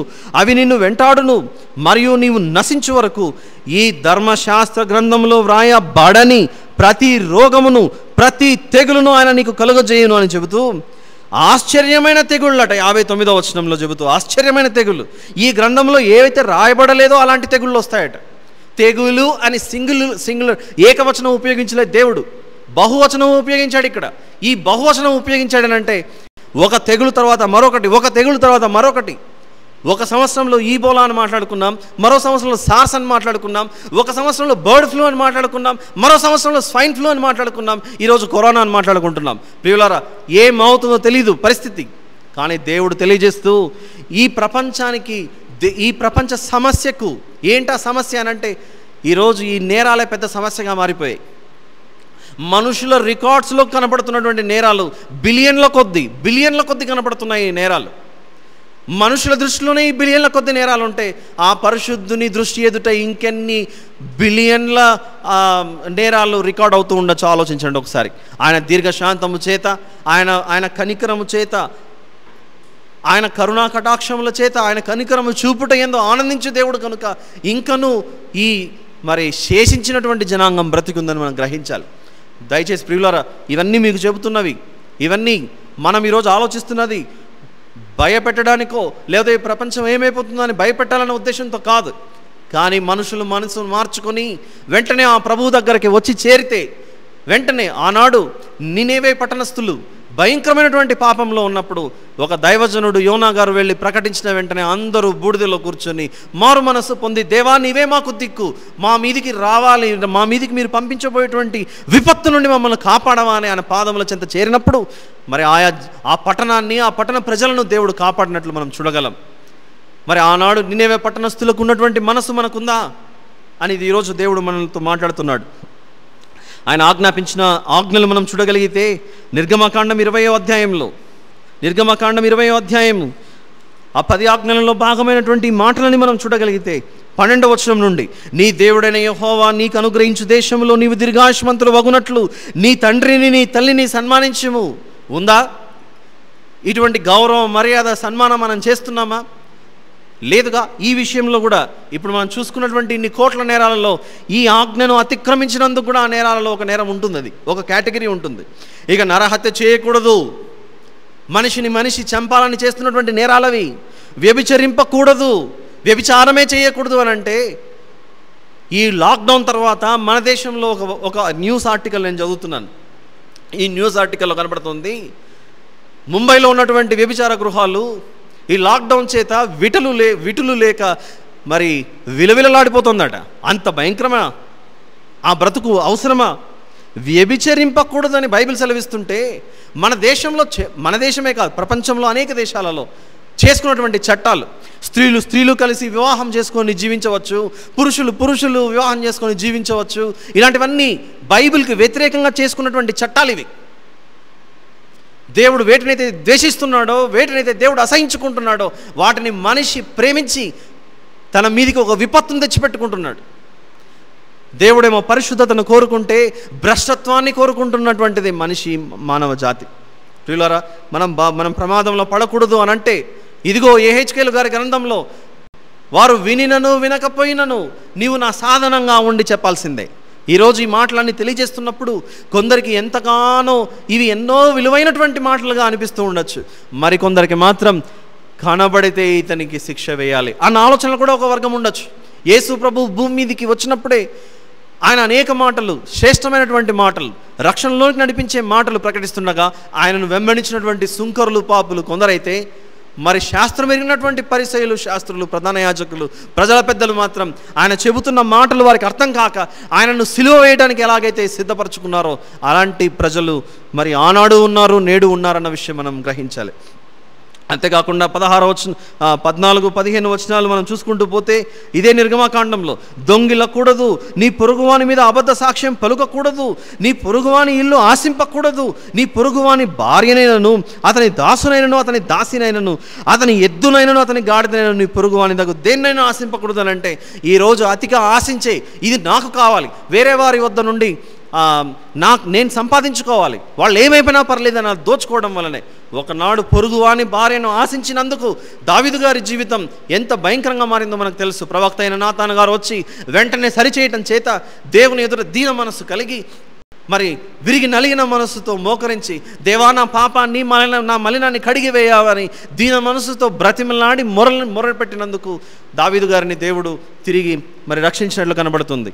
ఈరోజు ఎందరికీ ఈ ప్రపంచంలో ఉన్న ఎంతమంది మానవులకు ఈ విషయాలు అర్థమవుతాయో నాకు తెలియదు. కానీ మనిషి వెంటనే తన మనసును మార్చుకొని, ప్రభువా మేము చేస్తున్నటువంటి ఈ భయంకరమైనటువంటి పాపాలే మరి ఈ ప్రపంచం ఇంత భయంకరమైన స్థితిలోనికి మారిపోవడానికి గల కారణం.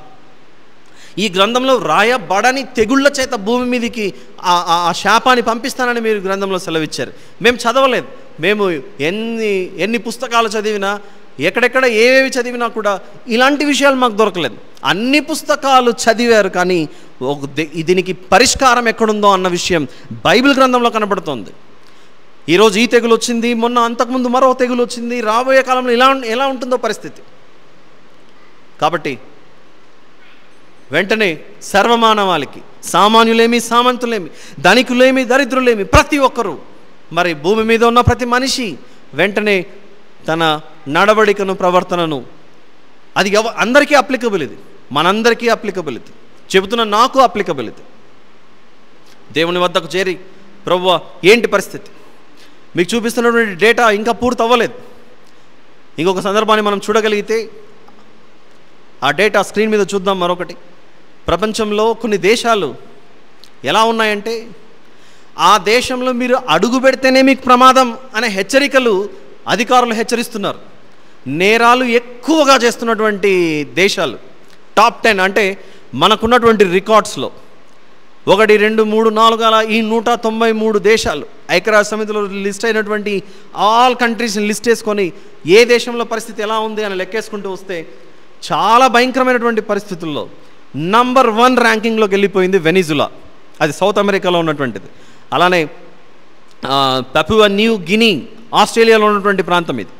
అలానే హొండురాస్, ఇది నార్త్ అమెరికా. సౌత్ ఆఫ్రికా కూడా ఒకటి టాప్ 10లో నంబర్ 4 ప్లేస్లో ఉంది సౌత్ ఆఫ్రికా.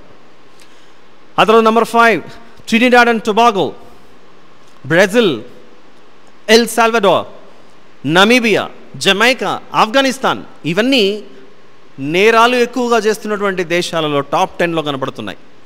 ఒకరిని కించపరచాలనో, ఒకరిని వ్రేలెత్తి చూపించాలనో అని కాదు, కానీ నా దేశం బాగుంది పక్కన దేశం బాగలేదని ఒకరిని వ్రేలెత్తి చూపించడం అనేది కాదు. అన్ని దేశాలలో ఈ సమస్యలు ఉన్నాయి. ఒక చుక్క విషం పాయిజన్ అయినా ఒకటే, ఒక గ్లాస్ పాయిజన్ అయినా అంతా ఒకటే. విషమే, పాయిజనే. దేవుడు ఒక తప్పు చేస్తేనే సహించలేదు ఆయన మనసు. ఆలోచించండి ఒకసారి. ఒక తప్పు చేస్తేనే సహించలేనటువంటి ఆయన మనస్సు ఇన్ని నేరాల సంఖ్య కనబడుతుంటే ఇంకా మనల్ని బ్రతికించాడే. ఎందుకొరకు అనుకుంటున్నారు? మనం మారాలని, ఈ మానవ జాతి నశించపోకూడదని ఆయన అనుకుంటే ఎంతసేపు చెప్పండి. మన నాసికా రంధ్రముల నుండి తాను ఇచ్చినటువంటి జీవవాయువును, ఆ ఊపిరిని ఆయన లాగేసుకోవడానికి ఎంత టైం పడుతుంది చెప్పండి ఆయనకి? ఒక్క క్షణం కంటే తక్కువ సమయం చాలు ఆయనకి. ఆయన మనస్సులో అనుకుంటే చాలు, ఈ నరులకు ఇచ్చినటువంటి ఈ ప్రాణవాయువు ఏదైతే ఉందో దాన్ని నేను వెనక్కి తీసుకోవాలనుకుంటున్నాను. కానీ దేవుడు అలా అనుకోవట్లేదు. ఇంకా మనల్ని బ్రతికించి ఇంకో అవకాశం ఇస్తున్నాడు. దీన్ని మనం సద్వినియోగం చేసుకోవాలి, నిర్లక్ష్యం చేయకూడదు. ఒక్కసారి తిరిగి ద్వితీయోపదేశకాండం 28కి మనం వచ్చి సమస్య ఏంటో మనకు అర్థమైంది. ఆయన ఆజ్ఞలను గైకొంటే దీవెన వచనములట, ఆయన ఆజ్ఞలను గైకొనకపోతే మరి 59, 60, 61 వచనాలలో చెప్పబడుతున్నటువంటి మాటలు, నీకును నీ సంతతికి నీ ఆశ్చర్యమైన తెగుళ్లను కలుగజేయును. అవి ఎలా ఉంటాయంటే, ఆ తెగుళ్ళు 1 రోజు 2 రోజుల్లో పోయేవి కాదు, దీర్ఘకాలముండు గొప్ప తెగుళ్ళట. దీర్ఘకాలముండు గొప్ప తెగుళ్ళు. ఎందుకు ఇంత భయంకరమైన సమస్య తెచ్చిపెట్టుకోవాలి? అప్పుడప్పుడు పెద్దలు చెప్పిన మాట ఖచ్చితంగా పిల్లలు వినాల్సిందే అన్న మాట మనం సర్వసాధారణంగా ఉపయోగిస్తూ ఉంటాం. పెద్దలు చెప్పిన మాట చిన్నపిల్లలు వినాల్సిందే అని మాట్లాడుతున్నప్పుడు ఈ సృష్టికర్త ఇంకెంత పెద్దోడో ఆలోచించండి. ఆయన సర్వభూమికి మహారాజు అయి ఉన్నాడట. అంత గొప్ప దేవుడు సెలవిస్తున్నప్పుడు మనం ఆ దేవునికి విధేయత చూపించకపోతే ఎలా? లెక్కడిగితే ఏంటి పరిస్థితి? అందుకే లోకరక్షకుడుగా వచ్చినటువంటి యేసుప్రభు ఆయన కొండ మీద కూర్చొని మత్తయి సువార్త 5వ అధ్యాయంలో ఈ ప్రపంచానికి ఇస్తున్నటువంటి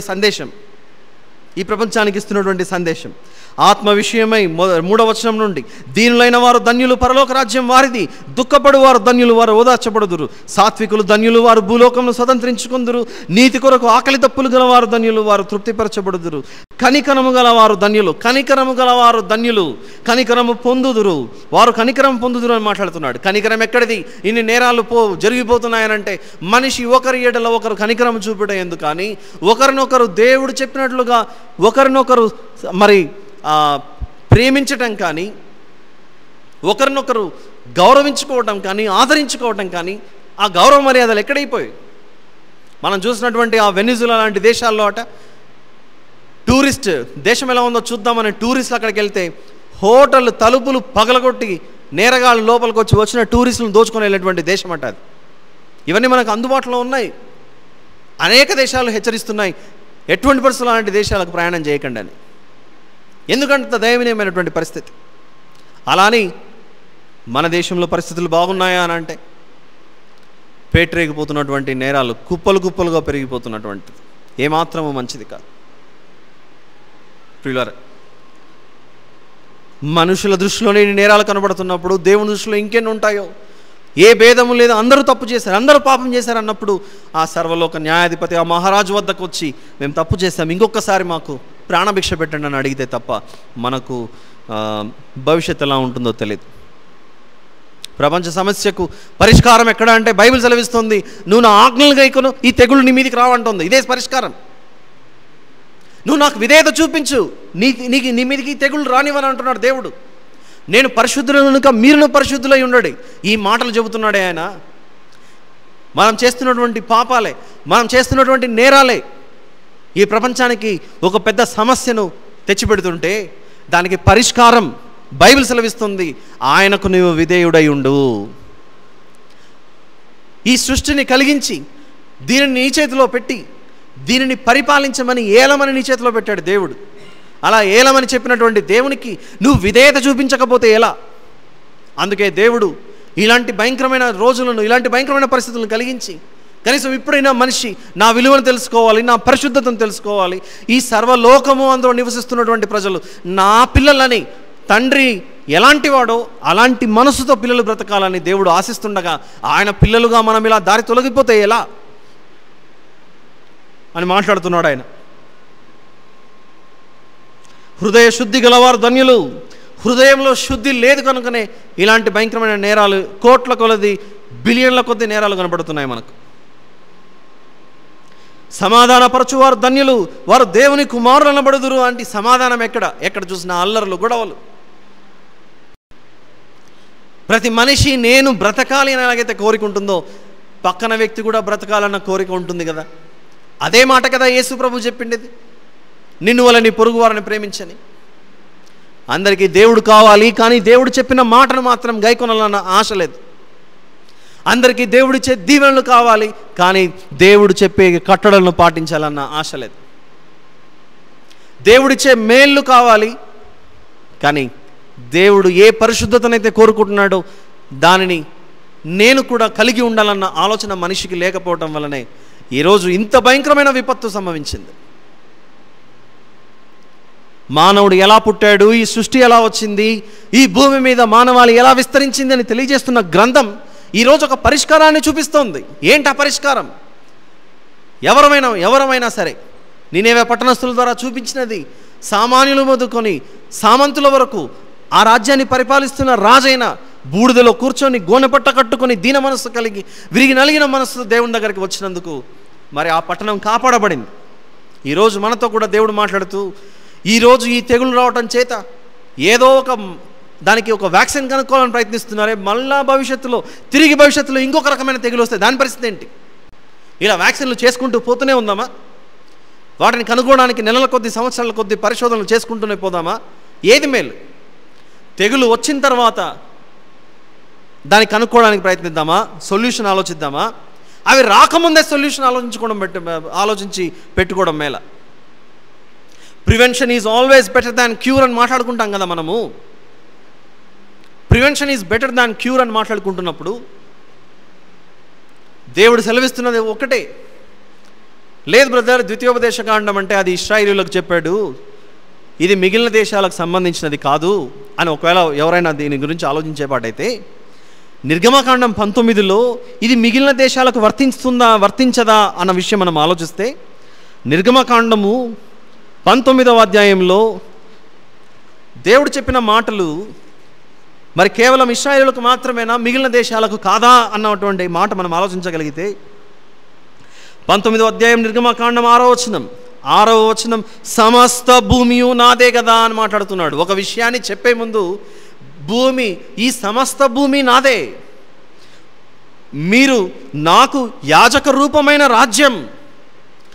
యాకోబు గారికి పుట్టిన 12 మంది సంతానంలో ఆ ప్రజలకు యాజకత్వం చేయటానికి లేవీయులను ఎంచుకుంటే మిగిలిన దేశాలన్నిటికీ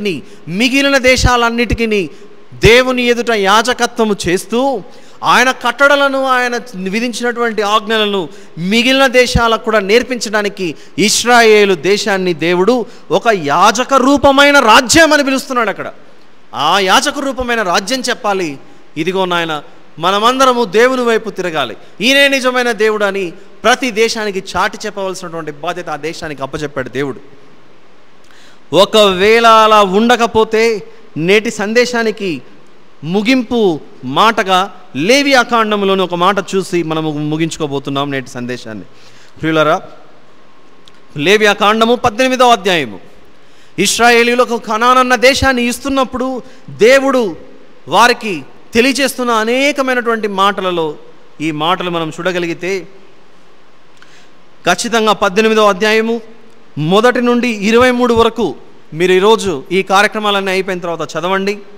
అయితే దేవుడు ఒక విషయాన్ని వీరితో మాట్లాడుతూ 4వ వచనంలో మీరు నా విధులను గైకొనవలను, నా కట్టడలను బట్టి నడుచుకున్నటకు వాటిని ఆచరింపవలను, మీ దేవుడనగు నేను యెహోవాను, మీరు నా కట్టడలను నా విధులను ఆచరింపవలను, వాటిని గైకొను వాడు వాటి వలన బ్రతుకును, వాటిని గైకొనని వాడు వాటి వలననే చెప్పబడిన విధంగా ద్వితీయోపదేశ కాండంలో నాశనమగునని మాట్లాడుతున్నాడు.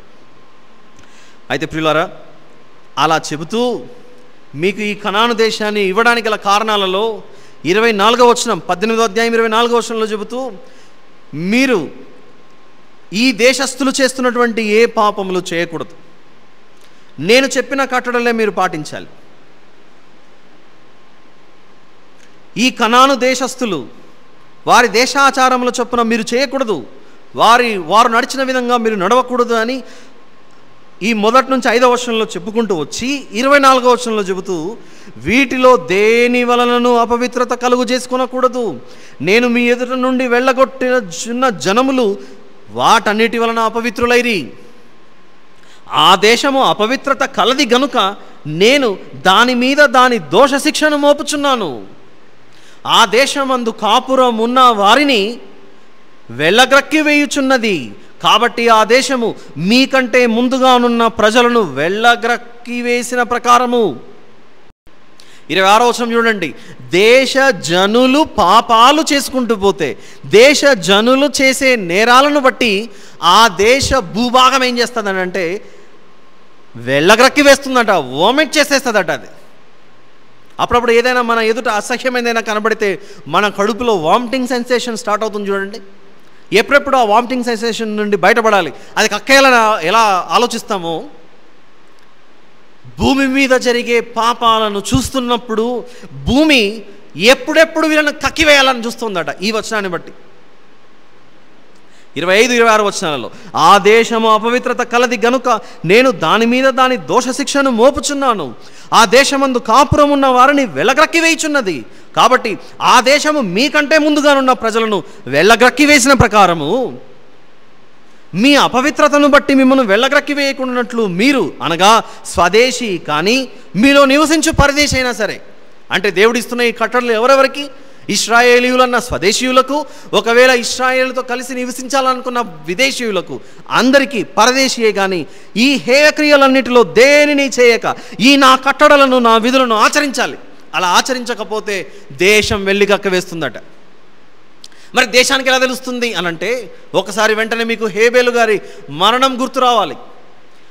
హేబేలు గారి మరణంలో అన్న చంపివేయగా ఆ రక్తం మరపెట్టిందట నేలలో నుండి.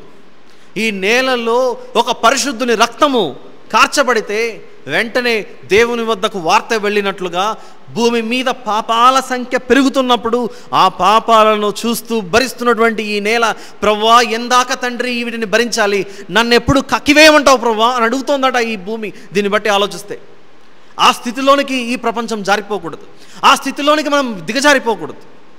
ఆ పరిస్థితి రాకమునుపే ఈ శేషించినటువంటి జనాభా ఇంకా భూమి మీద నిలబడి ఉండగా వెంటనే ఈరోజు విన్నటువంటి వర్తమానాన్ని బట్టి ఈ ప్రపంచానికి ఉన్నటువంటి పెద్ద సమస్యే మనం చేస్తున్నటువంటి నేరాలు. మనుషుల ఎదుటనే కాకుండా దేవుని ఎదుట కూడా చేస్తున్నటువంటి ఈ పాపాలే మన మీదికి ఇంత పెనుముప్పును ప్రమాదాన్ని తెచ్చిపెట్టాయి.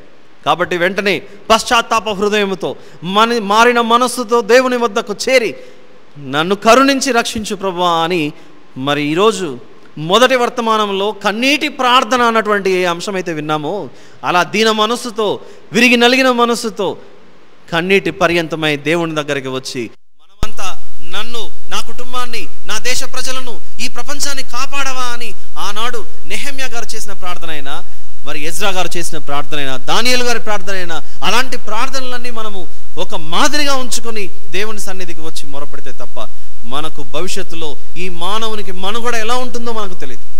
దేవుడు ఉపయోగించిన పదం తెగుళ్ళు అని ప్లూరల్ ఉపయోగించాడు. అది దేవుడు మనకు హెచ్చరిస్తున్నటువంటిది. ఒక్కదానికి ఔషధం, ఒక్కదానికి వ్యాక్సిన్ కనుక్కోవడానికే మనకి ఇంత కష్టం అవుతుంది. మరి ఏం చేద్దాం? అలాంటి పరిస్థితి రాకముందే వద్దు, ఈ పాపిష్టి బ్రతుకు వద్దు, మారిన మనసే ఉత్తమం అని ఆయన పాదాల వద్దకు చేరుదామా?